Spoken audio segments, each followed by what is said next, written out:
अरे सैया मिला नदनवा चढ़ली मोर जवनिया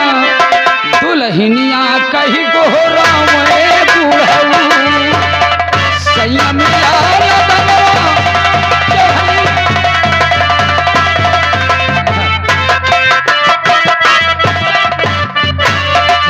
कही गोहरा में बूढ़ऊ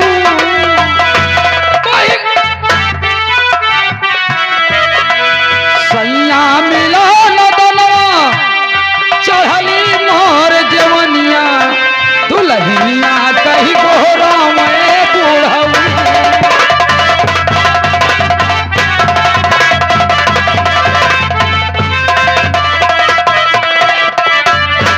देखा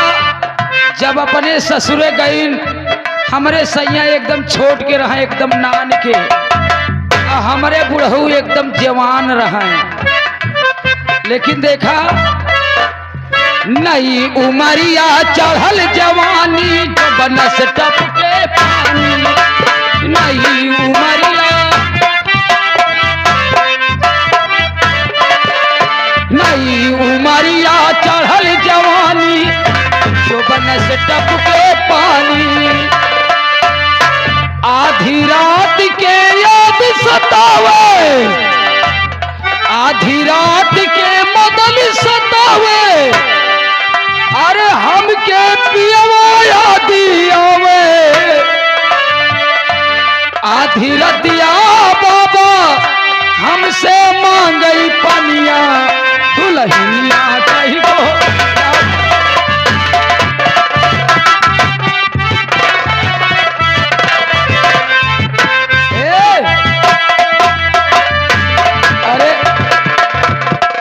देखा हमारे बबुआ साहब बैठे हैं घर मालिक जी हाँ उन्होंने कही ध्यान दिया तनी झाझा के उठली लोटा मंजली लईके गईली पानी झाझा के उठली झाझा के उठली लोटा मंजली लईके गईली पानी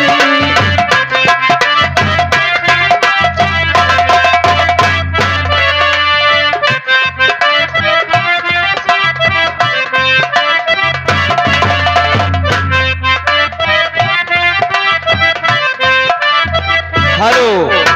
आगे राइटर महोदय ध्यान दीजिएगा ये आगे दानपाल सिंह भाई बाबू निवासी 50 रुपए का व्यवहार घर मालिक को दे रहे हैं गीत की कद्र करते हुए पार्टी लाख लाख झाझा के उठली लोटा मंजली लईके गईली पनिया